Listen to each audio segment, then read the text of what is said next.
फिर से आगे दोहा नंबर 26।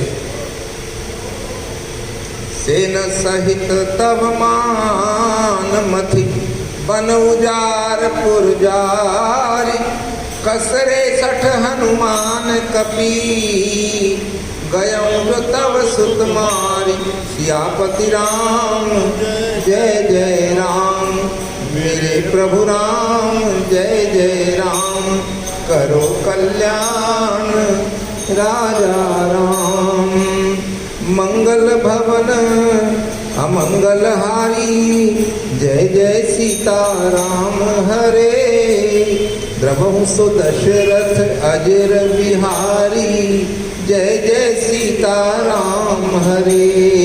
सुन रावण परिहरि चतुराई, जय जय सीता राम हरे। भजसी न कृपा सिंधु रघुराई, जय जय सीता राम हरे। जो खल भय श्री राम कर द्रोही, जय जय सीता राम हरे। ब्रह्म रुद्र सक राखन तोही, जय जय सीता राम हरे। मूढ़ प्रथा जन मारसी गाला, जय जय सीता राम हरे। राम पयर अस होहि हाला, जय जय सीता राम हरे। तब सिर निकर कपिन के आगे, जय जय सीता राम हरे। परिहई धरनी राम सर लागे, जय जय सीता राम हरे। ते तव सिर कंदुक सम नाना, जय जय सीता राम हरे। हिलहई भालू कीस चौगाना, जय जय सीता राम हरे। जब ही समर को वही रघुनायक, जय जय सीता राम हरे। छुट हई अति कराल बहुसायक, जय जय सीता राम हरे। तब की चलही अस गाल तुम्हारा, जय जय सीता राम हरे। अस विचार भज राम उदारा, जय जय सीता राम हरे। सुनत बचन रावण पर जरा, जय जय सीता राम हरे। जरत महानल जनु घृत परा, जय जय सीता राम हरे। अरे मंगल भवन अमंगल हारी, जय जय सीता राम हरे। रवहु सो दशरथ अजिर बिहारी, जय जय सीता राम हरे। कुंभकर्ण अस बंधु मम सुत प्रसिद्ध सक्रारी, मोर पराक्रम नहीं सुनही जितऊं चराचर धारी। सियावर रामचंद्र पद जय शरणम शंकर हरिओम, जय जय सिया राम। आइए इस दोहे की सुंदर व्याख्या बहन जी करेंगी। बहन जी आइए।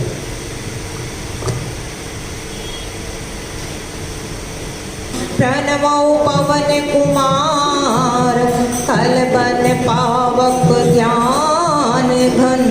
जासु हृदय आगार, बसहि राम सर चाप धर। श्री गुरु चरण सरोज रज, निज मन मुकुर सुधार। बरनउँ रघुबर बिमल जसु, जो दायक फल चारि। बोलिए हनुमान जी महाराज की जय। पूज्य पाद गोस्वामी तुलसीदास जी महाराज की जय। सद्गुरु भगवान की जय। जय सिया राम। रामचरितमानस में लंका कांड में प्रथम रावण और अंगद का संवाद चल रहा है। हम सब जानते हैं भगवान राम ने अंगद को कहा था लंका जाहु तात मम कामा, बाली तनय बल बुद्धि निधाना। हे बाली तनय, आप बल और बुद्धि के निधान हैं, आप लंका जाओ मेरे काज के लिए। अंगद बखूबी अपना कार्य यहाँ पर कर रहा है, संधि का प्रस्ताव लेकर आया है रावण के सामने। और हम सब जानते हैं जैसे ही अंगद जी ने प्रवेश किया है रावण के दरबार में, तो उनकी जो छवि गोस्वामी जी ने दिखाई है वो ऐसी दिखाई है कि जैसे काजल का पहाड़, इतना भयंकर रूप है उसका। सिंहासन पे बैठा है और एकदम ऐसा लगता है कि जैसे काजल का पहाड़, मैंने काला रंग है उसका। काला रंग हम सब जानते हैं तमोगुण का कहा जाता है, श्वेत रंग सात्विक गुण है, इसी तरह वो पीला रंग माना जाता है, और काला रंग जो है वो तमोगुण से प्रेरित है। रावण को उन्होंने तमोगुण से भरपूर पाया और फिर उन्होंने संधि का प्रस्ताव रखा, बहुत समझाने की कोशिश की, लेकिन जब लगा कि रावण नहीं समझने वाला है तो उसके बाद तो अब अंगद जी ने सही राजदूत के रूप में जो अपना एक साम दाम दंड भेद जो भी नीति है वो अपनानी शुरू की। हम सब अभी बहुत सुंदर प्रसंग से पिछले दिनों से हम कर ही रहे हैं, और रावण उसका अपने आप बार बार जवाब भी दे रहा है। और उसके पास दो ही मूल के बातें हैं। एक तो उसको ये है कि मैंने कितनी बार अपने सिर को काट कर शंकर के चरणों में चढ़ाया, इसको वो अपना पराक्रम समझता है। और दूसरा उसको ये लगता है कि मैंने कैलाश को उठाया है, मेरे जैसा तो कोई बहुत बलशाली हो नहीं सकता। दिक्पालों के लिए भी उसने कहा ये तो मेरे बल और पराक्रम के सामने कोई टिकते ही नहीं है। दिक्पाल हम सब जानते हैं 10 दिशाओं के अपने अपने सब देवता हैं। पूर्व के जो दिक्पाल हैं वो इंद्र माने जाते हैं। आग्नेय यहाँ पर जो कोण है पूर्व और दक्षिण, इसके बीच में जो कोण बनता है आग्नेय कोण, उसके जो देव माने जाते हैं वो वहनी यानी अग्नि देव माने जाते हैं। दक्षिण दिशा के यम हैं, और फिर यहाँ पर जो दक्षिण और पश्चिम के बीच में जो कोण बनता है जिसको नृत्य कोण बोलते हैं, उसके जो देव हैं वो नृत्य माने जाते हैं। पश्चिम में वरुण है और वरुण को वहाँ के दिक्पाल माने जाते हैं। पश्चिम और उत्तर के बीच का जो कोण कहलाया जाता है वो वायव्य कोण कहा जाता है, उसके देव वायु हैं। उत्तर में कुबेर अधिष्ठात्र हैं जो देवता हैं। और हम सब जानते हैं उत्तर और पूर्व के बीच में जो ईशान कोण पड़ता है वो ईशान, भगवान शंकर का नाम एक ईशान भी है, तो ईशान वहाँ के देव हैं। और पूर्व का तो हमने इंद्र बता दिया। ऊपर की ये तो 8 दिशाएं हो गई और 10 दिशाएं हैं हमारे यहाँ पे। ऊपर के जो दिशा के देव हैं वो ब्रह्मा माने जाते हैं, और नीचे के जो दिशा के देव हैं वो अनंत भगवान जो शेषनाग जी हैं वो माने जाते हैं। ऐसे ये 10 दिशाओं के जो देव हैं वो हमारे पूरी त्रिलोकी को, ब्रह्मांड को संभाले हुए हैं, दिक्पाल हैं। रावण अंगद जी के सामने कहता है कि मैंने तो इन सब को भी अपने अपने पराक्रम से उनको अपनी सेवा में लगाया हुआ है, और इसमें भी बिल्कुल कोई अतिशयोक्ति नहीं है। सब देवता, इसीलिए तो सब ब्रह्मा जी के पास धरती को लेकर गए थे, जो हम स्तुति भी करते हैं, जय जय सूर्यनारायण। वो कुछ नहीं है और अपनी आर्त भावना है कि प्रभु हमें इस आतंकवादी से, इस आतताई से आप हमें बचाओ। परमात्मा आए। पहले भी बताया गया रावण को मोह बताया है गोस्वामी तुलसीदास जी ने विनय पत्रिका में। मोह किसको कहते हैं कि जब व्यक्ति को सामने सामने दिख रहा है और उसके बावजूद भी उसकी समझ में नहीं पड़ पा रही है बातें, तो वह उसका मोह ही होगा। यही मोह अर्जुन को भी हुआ था। और जब शुरू में विषाद योग से उसकी यात्रा चली है और उसको यही मोह था, उसको संबंधियों का मोह था, अपने कुल के लोगों के लिए था कि ये सब मर जाएंगे तो हमारा कुल नाश हो जाएगा। भगवान राम कृष्ण ने 18 अध्याय तक पूरा का पूरा समझाया और 18वें अध्याय में फिर अर्जुन कहता है, नष्टो मोह स्मृति लब्धवा तव प्रसाद अन्य अच्युत। हे अच्युत, आपके प्रसाद से आप मेरा मोह नष्ट हो गया है और मेरी खोई हुई स्मृति जो है वो वापस आ गई। क्या स्मृति आ गई है? भगवान कृष्ण ने बीच में भी कहा, उसने पूछा कि मैं करूं तो करूं क्या, मैं बहुत उहापोह में हूं, मैं क्या करूं, मुझे नहीं समझ में आ रहा क्या ठीक है। 2 ही बातें उन्होंने बोली कि माम अनुस्मर, भगवान कृष्ण के ये वचन है गीता में, माम अनुस्मर और युद्ध, तू मेरा स्मरण कर और युद्ध करता जा। और 18वें अध्याय में भगवान कृष्ण ने फिर कहा, सर्वधर्मान परित्यज्य माम एकम शरणम व्रज, तू सब कुछ छोड़ दे। कौन सा धर्म है, किस धर्म की बात कर रहा है कि मेरे कुल का धर्म नष्ट हो जाएगा, मेरा ये हो जाएगा। अरे सब धर्मों को बनाने वाला मैं हूं, तो एक मेरी शरण में आ जा, वही सबसे बड़ा धर्म है। आज अंगद जी भी यही रावण को समझा रहे हैं कि तू ईश्वर की शरण में चला जा, वही सबसे बड़ा मनुष्य का कार्य है और कोई कार्य नहीं। हम इस संसार में यहाँ किस लिए आए? देखो, फिर बार बार कहा जाता है रावण भी अवतार है, ये सब लीला अवतारी पुरुष लोग हैं। हम जैसे जीवों के लिए ही ये शास्त्र बताया जा रहा है कि हम यहाँ आकर जो मोह में फंस चुके हैं, मैं और मेरा, उसके लिए सचेत किया जा रहा है कि तू राम भज, ये जीव तू राम भज। जिंदगी की राय का घर है, एक ना एक दिन बदलना पड़ेगा। मौत जब तुझको आवाज देगी, तुझको बाहर निकलना पड़ेगा। बड़े से बड़े यहाँ पृथ्वी पे आए हैं क्योंकि इसका नाम ही मृत्यु लोक है। बड़े से बड़े आए और कोई भी शाश्वत नहीं रह पाया।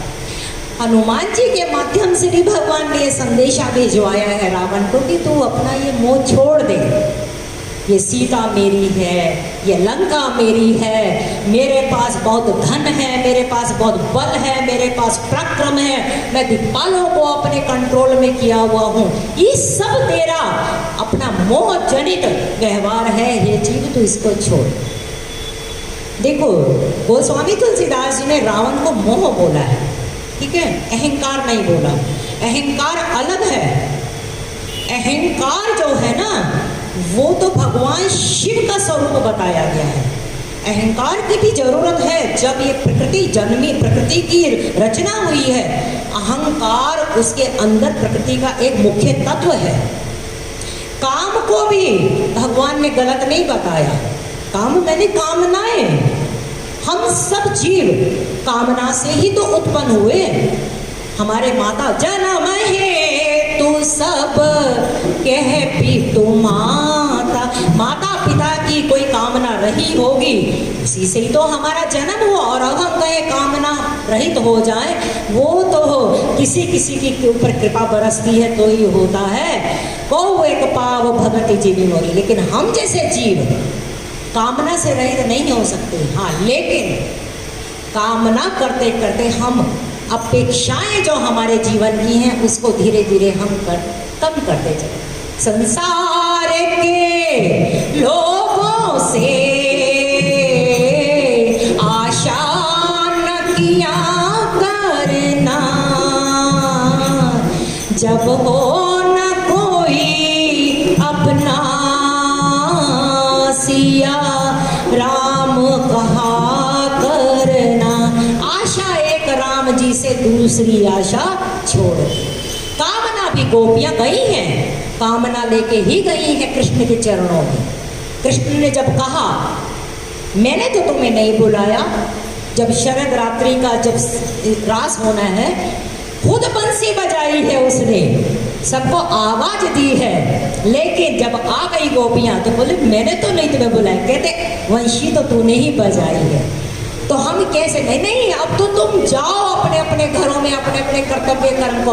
उन्होंने कहा हम कहाँ जाएं, हम तो तेरे ही चरणों में समर्पित है, तेरे से ही हमारी आशा है और तू ही हमारा सब कुछ है। मेरे तो गिरधर गोपाल दूसरो न हो, तो आशा तो राम जी से ही रहेगी, अपेक्षा भी हम उसी से ही करें। और क्यों ना करें, आप एक बात बताओ, एक बालक छोटा अपने माता पिता से आशा नहीं करेगा, कामना नहीं करेगा, तो किससे करेगा? हाँ, ज्ञानी हो, पढ़ा लिखा हो जाएगा, बड़ा हो जाएगा, तो उसको आशा माँ बाप से नहीं करनी चाहिए। माँ बाप ही कहेंगे कि भाई अब तो खुद अपना सब संभाल, लेकिन जब तक बालक अवस्था होती है तो उसको तो परमात्मा से ही आशा। अगर हमारी मानसिक अवस्था बालक की तरह बन चुकी है तो परमात्मा के प्रति ही हमें आशा और कामना रखनी होगी, और तो हो गया भजन। और इसीलिए भगवान राम ने, हनुमान जी करुणा है प्रभु की शत्रु के प्रति भी, और शत्रु भाव रावण रख रहा है, राम के भाव मन में शत्रु भाव नहीं है। राम कौन है? जो दुनिया में तुमसे कितना ही कोई वैर करे लेकिन तब भी तुम्हारे मन में उसके प्रति कटुता भाव न आए, वही तो राम तत्व है। और यही धीरे धीरे गुण हमारे भीतर आते चले जाएं तो घटना घट जाएगी।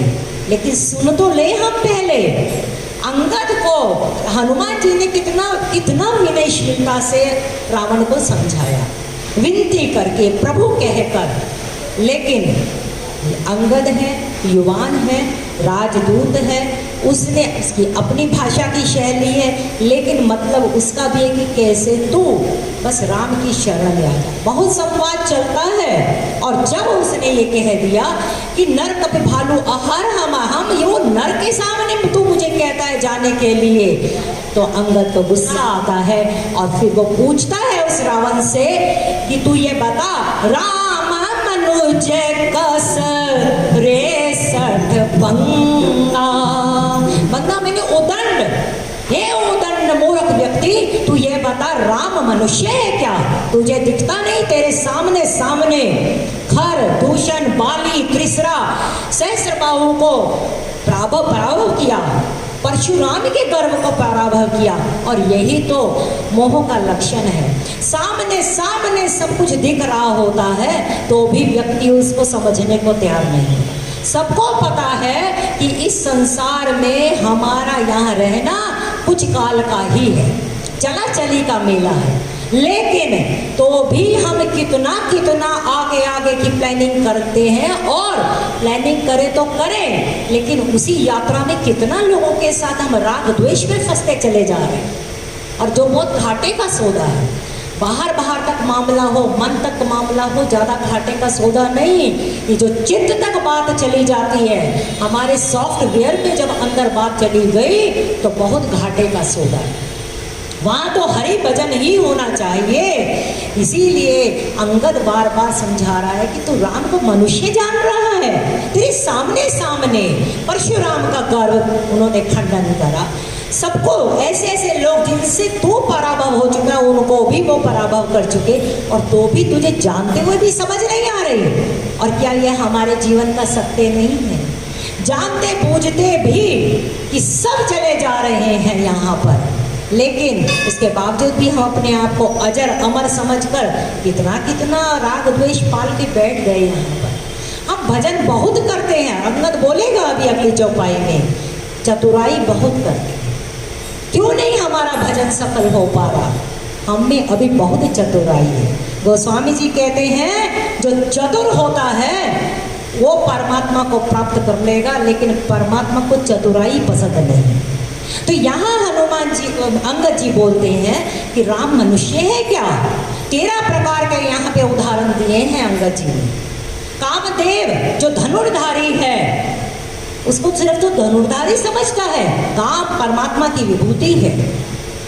नदी, क्या गंगा नदी है? जो साक्षात त्रिपदगामिनी है, पर नख निर्गता मुनि बंदिता त्रैलोक पावन सुरसरी। ऐसी पावनी जो प्रवाह चल रहा है परमात्मा का, उसको तू नदी कहेगा? ऐसे पस सुरधेनु जो स्वर्ग में माँ है नंदिनी रूप में, ऐसी सुरधेनु को तू पशु कहेगा? कल्प तरु, ये भी स्वर्ग का ही उदाहरण दिया। रूखा मैंने वृक्ष, क्या कल्प तरु को तू वृक्ष बोलेगा? अन्न को क्या तू दान की बात कहेगा? और अमृत क्या सिर्फ रस है? ऐसे करते करते अंततः वो लेकर आते हैं, सेन सहित तव मान मथी बनी उजारी पुरजारी। सुन, वो कपि जो सेना, तेरी सेना के सहित तेरे मान का मर्दन करके गया। मथ में मथना कहते हैं ना, दही को मथ देते हैं, पूरा रड़क देते हैं जिस तरीके से, और रड़क के पूरा अच्छी तरीके से चर्निंग हो जाती है तो मक्खन निकलता है। अंगद कह रहा तेरी लंका को ऐसे मथा है और तेरे सामने मथा।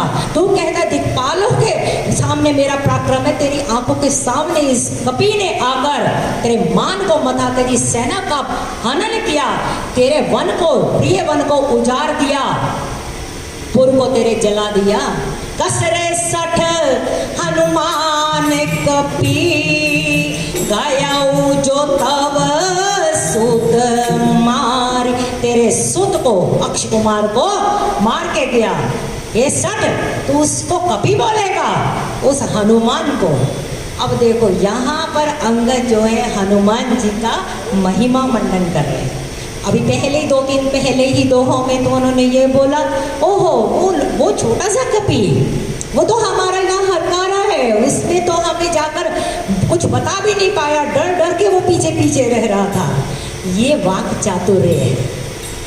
ये किस तरीके से दूसरे पक्ष का जो विरोधी पक्ष है उसका मान मर्दन करना, उसको बातों ही बातों में डाउन करना, ये नीति का भी एक भाव है। हनुमान जी की वाक्शैली में ये चीज नहीं मिलेगी, अंगद की वाक्शैली में, क्योंकि अंगद राजदूत है और राजा के अंग में ये भी एक वाक चातुर्य निपुण कला होती है कि किसी भी तरीके से अपने जो शत्रु पक्ष है उसको थोड़ा सा नीचा करे। तो यहाँ पे अब जब अंगद जी अपने पूरे भाव में आ गए तो उन्होंने कहा, उस कपि को तू, उस हनुमान को तू कपि मानेगा जिसने तेरे देखते देखते सब कुछ सामने करा।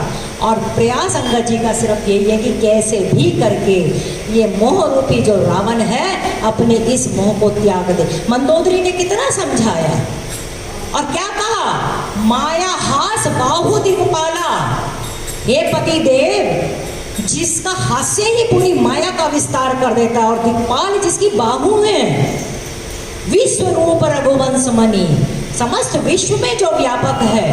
रावण सब जानता है, सब जानता है, लेकिन जान के फिर भी अनजान हो जाता है। यही हमारी अवस्था है। हम सब शमशान में जाएंगे और ये वहाँ सब ये कहेंगे, अजी 2 दिन का जीवन है, क्या रखा है यहाँ पर, देखो। दूसरे का होगा पूरा ज्ञान देंगे, उसके घर भी जाकर बोलेंगे बिल्कुल जी भजन करना चाहिए, और वही बात जब अपने घर पे आएगी तो बात अलग हो जाएगी। ये मोह है कि दूसरा जा रहा है तो वो दूसरे की यात्रा है, नहीं पता ये सब चला चली का मेला है। यहाँ पे अंगद जी समझाते कि तू अपना मोह छोड़ो, और क्या सुनु रावण परिहरि चतुराई, भजसी न कृपा सिंधु रघुराई। तू रघुराई जो परमात्मा प्राप्त ब्रह्म है उनको तू भज। ये रावण तो सुन, क्योंकि जब रावण से संवाद हो रहा है अंगद जी का, तो अब कई बार क्या होता है कि जब अपने मन की बात नहीं हो रही होती है तो या उस पर मन नहीं लग रहा होता है तो आदमी दाएं बाएं देखता है, कभी इसको देखेगा। जैसे मंदिर में आ रहे हो, कथा में मन नहीं लग रहा हो तो निगाह दूसरों पे रहती है कि कौन क्या पहन कर आया, कौन क्या करके आया, दिमाग वहाँ चलता है। तो ये सब जो है ये सब मोह के लक्षण। कथा में आए हैं, अरे ये अवसर फिर नहीं आने का, ये जो मिला है हमें 2 घंटे का 1 घंटे का अवसर, ये प्रभु की कृपा से मिल रहा है। आप सोचो, स्वस्थ शरीर है, सबसे बड़ी तो शरीर की स्वस्थता है। अगर हम यहाँ बैठे हैं, पता लगे कि कोई ऐसी हो जाए और हम आ ही ना पाए, कितनी कृपा है उसकी कि उसने हमें ये सत्संग दिया। और यहाँ जब बैठे हैं तो लक्ष्य हमारा यही होना चाहिए कि पूर्णतः हम कथा में इतना डूब जाएं, अपने आप घटना घटती चली जाए। कहते हैं जब हनुमान जी अशोक वाटिका में गए, रामचंद्र गुण बरनय लागा, सुनते ही सीता कर दुख भागा, तरु पल्लव में रहा लुकाई। तरु पल्लव में छुपे हुए हनुमान जी कथा कर रहे हैं। अब सीता ने कहा कौन कथा कर रहा है, सामने क्यों नहीं आ रहे हैं? दुख तो मेरे भागे हैं लेकिन मैं देखना चाहती हूँ कौन कर रहा है। तो उन्होंने वहीं से छुपे में आवाज, माँ वक्ता का चेहरा देखने लायक नहीं है, वक्ता का वक्तव्य पकड़ने लायक है। राम के गुणगान जो कर रहे हैं वो कैसे भी बस वो गानों में जाने चाहिए, वक्ता की शक्ल पे नहीं जाना चाहिए। क्योंकि किसी के कहने से हमारा कई बार तो वक्ता बकता रह जाता है और श्रोता कहाँ के कहाँ पहुँच जाता है। हर जीव की अपनी अपनी यात्रा है। धर्म राय जब लेखा मांगे तब क्या मुंह दिखलाएगा। हर जीव की अपनी निजी यात्रा है। इसीलिए अंगद यहाँ समझा रहे हैं रावण को, हे रावण सुन, क्योंकि उसके मतलब की बात नहीं हो रही थी तो दाएं बाएं देख रहा था कि इसको इग्नोर करो। तो महत्व की बात कहनी है तो अंगद जी ने कहा सुन रावण, परिहरि चतुराई, परिहरि मैंने छोड़ दो, चतुराई छोड़ दो। तू चतुराई करके ये सोच रहा है कि मेरे पास इतना बल है, मैंने सबको कंट्रोल किया है, तेरे कुछ भी कंट्रोल में नहीं। एक जरा सा लेटे लेटे किसी की नस में जरा सा कुछ ब्लड प्रेशर की वजह से ब्लड फ्लो ज़्यादा हो जाए, उसी समय व्यक्ति का पूरा शरीर जो है बिना काम का हो जाए। या है क्या किसी की होगा। और जो इस चीज को नित्य प्रति समझ लेता है, साधक कौन? जो सदा सावधान रहे। जैसे ट्रकों के पीछे लिखा जाता है सावधानी हटी और दुर्घटना घटी। जरा सा परमात्मा से हमारा मन इधर उधर हुआ तो एकदम न जाने कितने गुनाहों ने हमें घेर लिया। यहाँ अंगद जी यही समझा रहे हैं, हे रावण सुन, चतुराई छोड़ दे। और चतुराई छोड़ने के लिए क्यों कहा जा रहा है? गोस्वामी तुलसीदास जी क्या कहते हैं? हम इतना भजन कर रहे हैं, घटना नहीं घट रही, इसका जवाब देते हैं। माने काम वचन छाड़ी चतुराई, भजत कृपा करी हाहि रघुराई। तू मन वचन और कर्म से जीव अपनी चतुराई छोड़ के अगर भजन करेगा तो तेरे पे रघुराई की जो कृपा हो रही है वो अनुभव में आनी शुरू हो जाए। कृपा तो निरंतर सब पे बरस रही है, सब पर मोरी बराबरी हमारे ऊपर निरंतर कृपा बरस रही है, लेकिन हम उसको महसूस नहीं कर पा रहे, अपने पात्र को हम नहीं भर पा रहे। क्योंकि बारिश का पानी जब आता है, अपना ही मटका अगर उल्टा रखा हुआ है, घट ही उल्टा है, तो पानी कैसे भरेगा? बड़ा मटका है तो ज़्यादा पानी आ जाएगा, छोटा है तो छोटा। जितनी हमारी पात्रता है अपने आप को अगर हम सन्मुख रख लेते हैं, सीधा रखते हैं, उसकी तो अनवरत कृपा बरस रही है। महसूस करना, शुक्राना करना है। 24 घंटे में जब शाम हो जाए, रात हो जाए, तो इतना हे प्रभु सुख पाया, सुख पाया, रहम तेरी सुख पाया। अपने आप को शाबाशी दो कि धन्यता है आज हमारे दिन को कि मैंने आज कितना सुखपूर्वक आनंद पूर्वक जीवन जिया।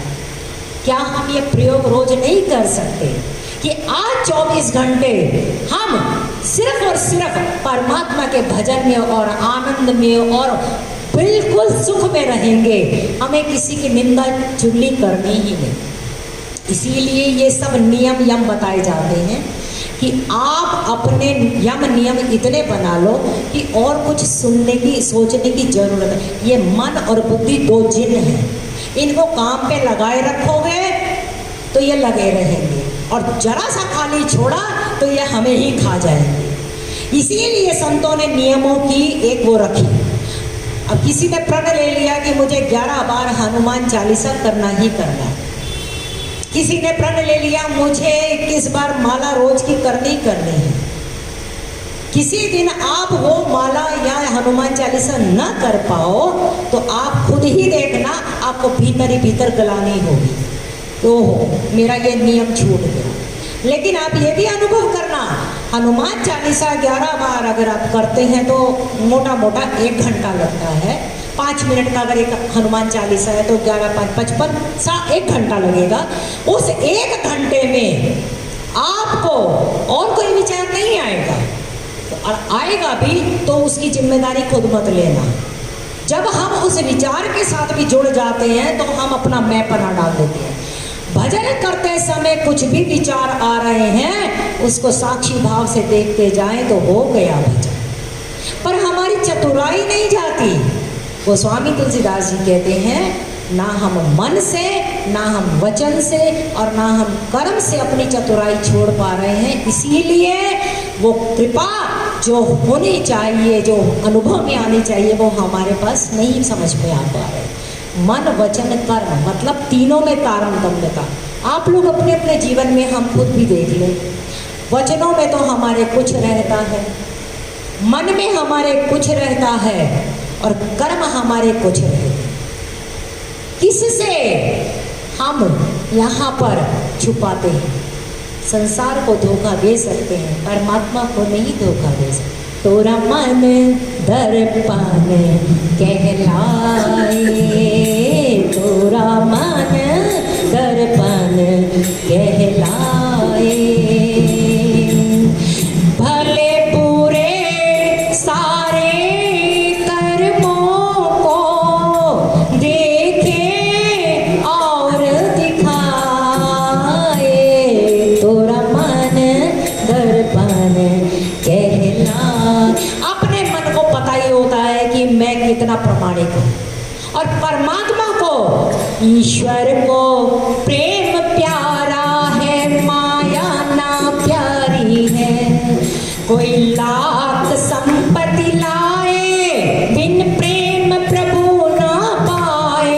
कोई सोचे हमने इतना भंडारा करवा दिया, इतना दान दे दिया, इतना पैसा दे दिया, एक प्रेम से भोग लगा दो, वही संपत्ति सारी है। ईश्वर को प्रेम प्यारा है। बालक भाव में जब हम आ जाते हैं तो मन क्रम वचन की हमारी चतुराई छूट जाती। आप ही सोचो, छोटा बालक हमें क्यों प्रिय लगता है, बल्कि शिशु रूप में हमें क्यों प्रिय लगता है? उसमें छल कपट अभी है नहीं। जैसे जैसे जैसे उसकी अवस्था बढ़ती है, माया का प्रभाव उस पर पड़ता है, उसमें वो चतुराई आनी शुरू हो जाती है। तो जैसे जैसे चतुराई बढ़ती जाती है तो तैसे तैसे उतना वो जो संसार का या माता पिता का प्रेम लेना, प्रेम होगा उनका, लेकिन जो शिशुवत देख के आनंद आता है वो आनंद कम होता चला है। और हम तो इतने बड़े हो गए, चतुराई में तो हमारा बहुत। रावण को अंगद जी कहते, रावण तू चतुराई छोड़ और क्या करे, भज सीना कृपा सिंधु रघुराई, तू भजन कर कृपा सिंधु का। यहाँ हमारा सिर्फ और सिर्फ इस धरा पे आने का उद्देश्य यही है कि हम अपने आत्मा का कल्याण करें और हरि को भजते भजते और स्वयं ही उसके रूप में समा जाए। ऐसी लागी लगन मीरा हो गई मगन, वो तो हरि गुण गाने लगी। ऐसी लगन लग जाए और हरि जी से कहो, हरि जी मोरी लागी लगन मत तोड़ना। कोई संत मिले, कोई भक्त मिले, उससे यही मांगो, हे प्रभु मेरा हरि के प्रति भाव बना रहे, मेरी लगन और बढ़ती चली जाए। अंगद जी कहते तू राम को भज, जो खल भय सी राम कर दो।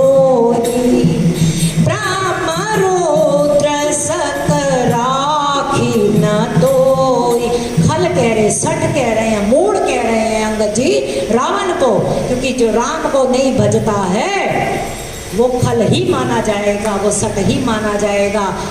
शंकराचार्य कहते हैं भज गोविंदम गोविंदम भज मूढ़ मते गलितम पत्रम अंग मुंडितम दशन विहीनम जातम तुंडम वृद्धो याति कृत्वा दंडम तदपि न मुंचति आशा पिंडम भज गोविंदम गोविंदम भज मूढ़ मते। और मूढ़ मते किसको बोला?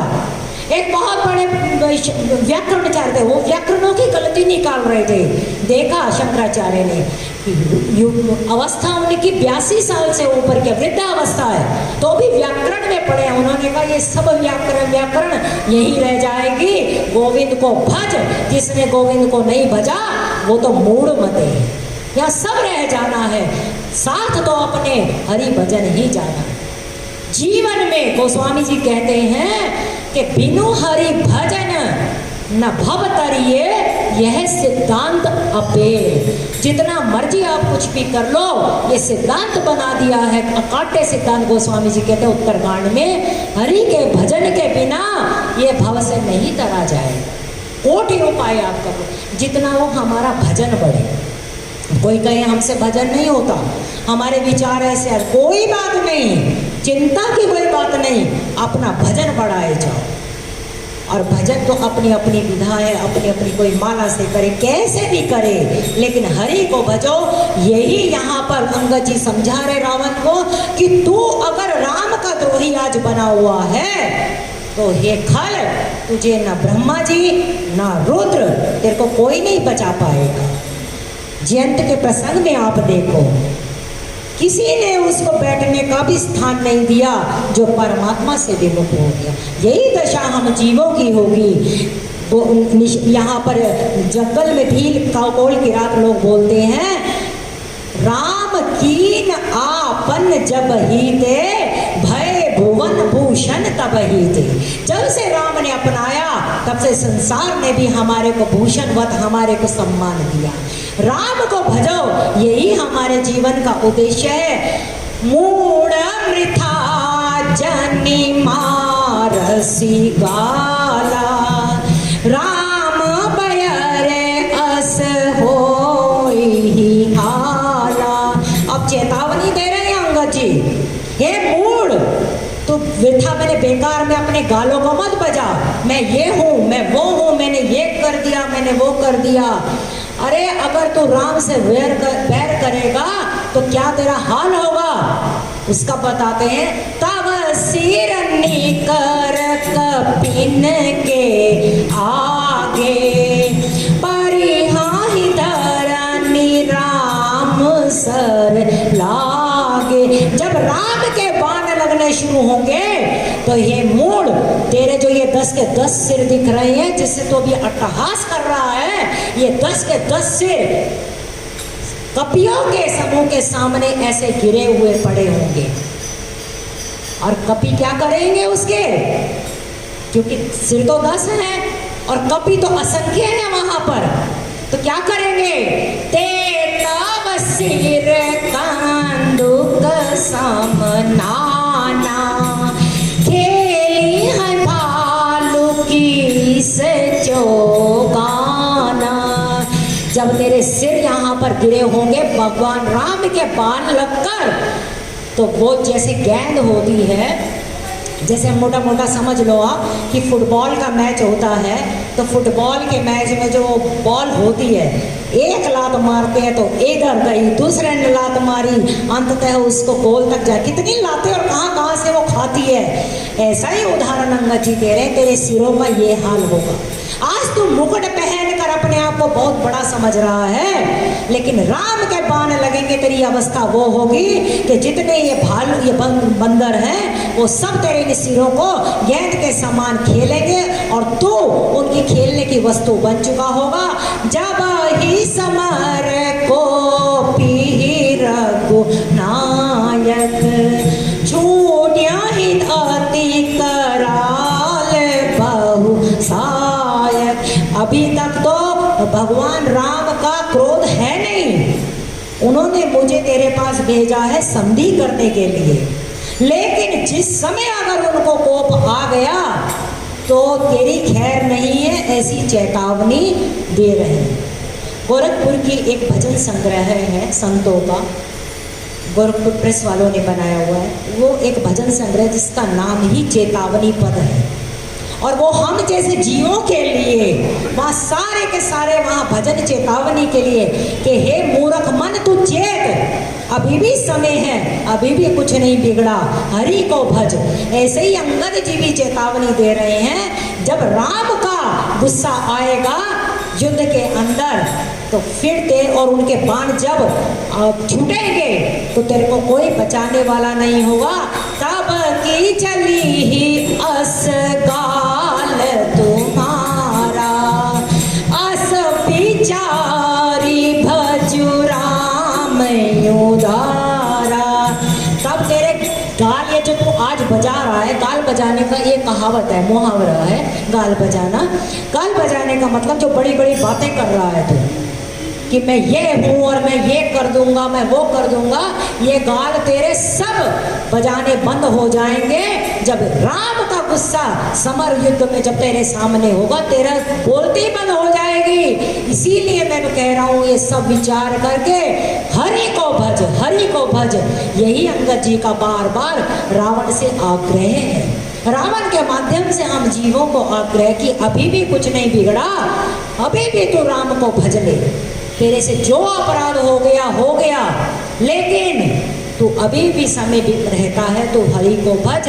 सुनत बचन रावण पर जरा, जरत मानल जनुगृत परा। अंगद के बस ऐसे वचन सुनकर गोस्वामी जी एक शब्द लेकर आते, पर जरा, जल गया अंदर उसके, बाहर ऐसे अग्नि, भीतर भी उसके क्रोधाग्नि है, क्रोधाग्नि होती है ना, तो अंदर से भी वो बिल्कुल गुस्से में है और बाहर से भी वो इतना गुस्से में आ गया। और फिर गोस्वामी जी कहते ऐसा लग रहा है कि जैसे एक तेल जल रहा हो और उस पर घी और डाल दिया जाए। मतलब अग्नि तो थी, लेकिन अंगद जी के वचनों ने उसके ऊपर घी का काम करा और उसकी क्रोधाग्नि और जल गई है और बढ़ गई है। और फिर वो बोलता क्या है, कुंभकर्ण अस बंधु मम सुत प्रसिद्ध सक्रार, मोर पराक्रम नहीं सुनई जीतयु चरा चर झार। वही ढाक के 3 पार, फिर उसके बाद वही आ गया, तूने मेरा पराक्रम नहीं सुना। अरे कुंभकर्ण जैसा मेरा भाई, कुंभकर्ण को गोस्वामी जी विनय पत्रिका में अहंकार बोलते हैं। और अपने पुत्र मेघनाथ को सक्रारी, अपने पुत्र मेघनाथ को बोलते, उस महाकाम बोला गया है विनय पत्रिका में, मेरा मेघनाथ पुत्र है, कुंभकर्ण मेरा भाई है, समस्त मैंने चराचर को जीत रखा है, तूने मेरा पराक्रम नहीं सुना। अभिमानी व्यक्ति, मोहग्रस्त व्यक्ति का यही होता है, बार बार समझाओ तो भी उसको समझ नहीं आता। छोटी सी कथा कहकर मैं आगे खत्म वाले को विराम दूँ। हम सब जानते हैं कालिय नाग की कथा। कालिय नाग की जो चरित्र हम भगवान कृष्ण की उसमें देखते हैं, वो तो एक बहाना था कालिय दमन की जो लीला करनी थी। वहाँ पर खेलते खेलते गैत के उसके अंदर जब हम वहाँ गए हैं तो हम सब जानते हैं कि वो यमुना में वो चले गए और फिर उनका युद्ध भी हुआ।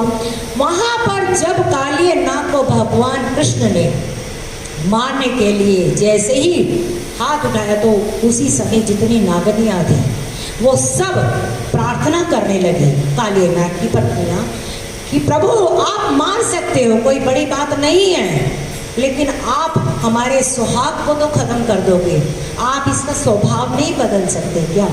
इसका स्वभाव बदल जाए। जिस यमुना को इसने विषैला किया हुआ है, अपना स्वभाव बदल लेगा तो उसकी वही यमुना स्वच्छ हो जाएगी। तो भगवान ने वही कहा था कि मैं मार सकता हूँ, मैं स्वभाव नहीं बदल सकता। तो बोले स्वभाव बदलने के लिए क्या करना पड़ेगा? बोले किसी संत की शरण में जाना पड़ेगा। तो वो रमणीक नाम के द्वीप पे वहाँ भेजा गया।